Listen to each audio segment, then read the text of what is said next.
you're thrown down together and see the light that goes away. Leave my heart down. Hey my angels, welcome back to my channel. I hope you're all having an amazing day so far. So today I'm filming a video all about gentleness. So gentleness for me is all about being patient, being loving, and being kind to yourself, even in those times that you don't feel like you can be. So gentleness is so vital for me personally, because I feel like as soon as you start to treat yourself like an enemy, you become one.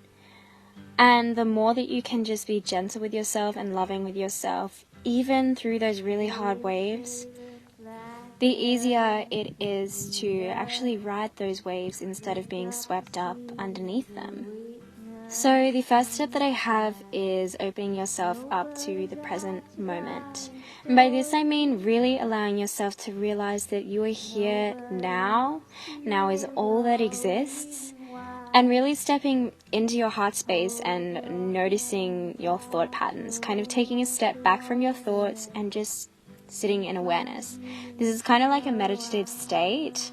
When we have thoughts, we can either surrender to them, or we can think, I don't like that thought, I don't want to have that thought, and fight our thoughts or push them down. And as soon as we start to fight them or push them down, the more power they have over us and the harder they're going to bite us in the bum the next time that they come around. So my first tip, I guess in a summary, is surrendering to the present moment. Surrendering to whatever you feel right now in the present moment. Surrender, accept that you're feeling this, and then accept that it is not you. And then allow yourself to let go.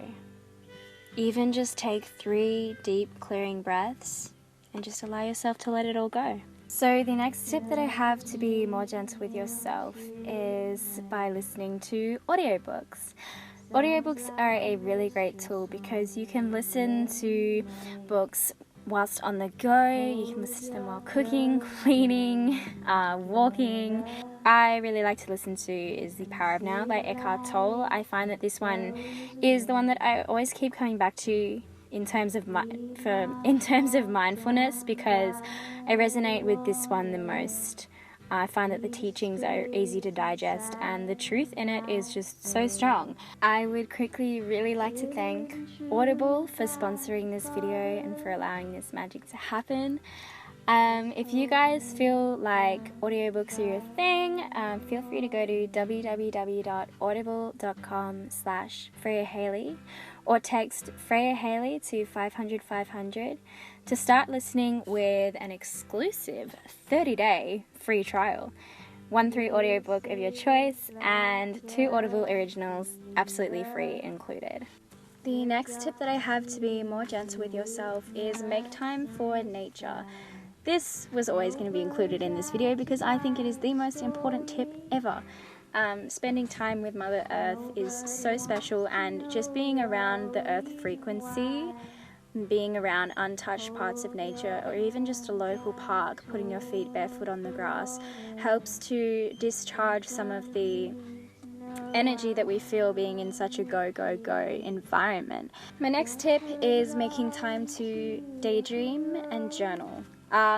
These are things that are definitely things that I do as much as I possibly can. I am very, I actually need a lot of freedom of my mind. Like, I need a lot of freedom to have time to daydream and have time to journal and process my emotions, because I feel everything so deeply.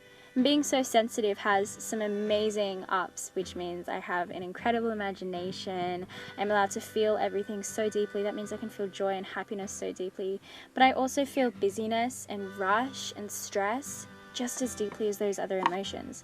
So giving myself space to daydream and literally just, cloud gaze or stargaze, or go for a walk in nature and just like letting my mind just float, it's a very floaty kind of feeling. It's so important to me, and it's so important for my mental health to be able to do that. Go for a walk, be it a walk around the block, a walk around nature, a walk to the ocean, whatever it is. Walks are so good for you. Pick out at least 3 beautiful little things that I wouldn't have noticed if I didn't go on this walk. So perhaps it's like some moss growing in between the concrete, perhaps it's a beautiful bird that flies past you, or a butterfly, or a bee, or a flower, a kind smile of a stranger, a dog.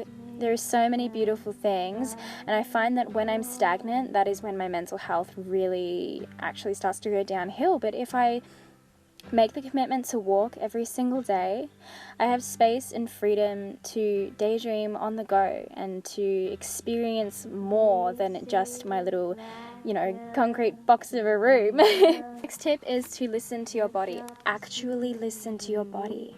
Listen to your intuition. Like if your intuition is saying, no, this isn't for you, honor that, listen to that, and follow that.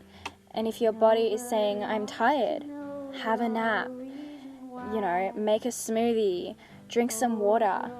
Actually, don't ignore your body. Actually tune into what your body is saying to you. It gives the most subtle messages, but when you actually start to tap in, you actually start to create a pattern with yourself where you're actually listening to your body, and you start to learn all of the different ways that it communicates with you. And in that way, you're not going to be so burnt out that you just can't do anything, because you're taking it step by step, little by little. Oftentimes, the opposite of being gentle is having a really harsh inner critic. This inner critic says that your art and expression is not beautiful. It says that you're not good enough. It's imposter syndrome. It says that no one likes you. It says that you're worthless, and it's so not true. So a big part of gentleness for me is occasionally reminding myself that I don't need to seek external validation, reminding myself that I absolutely am enough. So to do this, I like to give myself little affirmations. I'll tap on my heart, I'll do some tapping, and I'll say, I am enough. I'll have a few other affirmations that I say as well. And if I'm having a really, really awful day and I'm honestly just breaking down constantly, what I actually do is I will touch my face and cradle my face, kind of like I would do to a lover, but I'm doing it to myself because I love myself.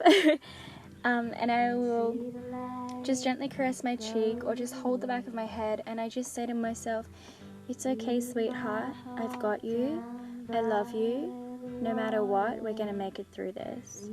A couple of last tips that I have is communicating your needs with others and releasing any guilt that you feel about setting those boundaries.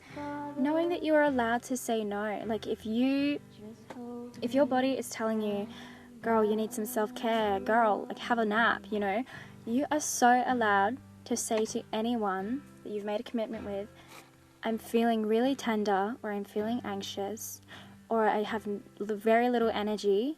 Can we schedule this for another time? I really need to take today or tonight or this afternoon or 10 minutes or 5 seconds to myself. Listening to medicine music, listening to calming music, having a shower or a bath and envisioning the water washing away every stress and every anxiety that has come to you, and also always having a boogie, even if you're really not in the mood to it. Just moving your hands, just moving your fingers, starting with your fingers, then letting it go to your hands, then to your arms, and then just having a full out boogie. Thank you guys so much for watching and for tuning into my channel again. I really hope that you're having an amazing day, and I'd like you all to think about the best part of your day so far. Perhaps write it down, or just perhaps speak it aloud, and just really feel into that gratitude. Lots of love. See ya. Look on you.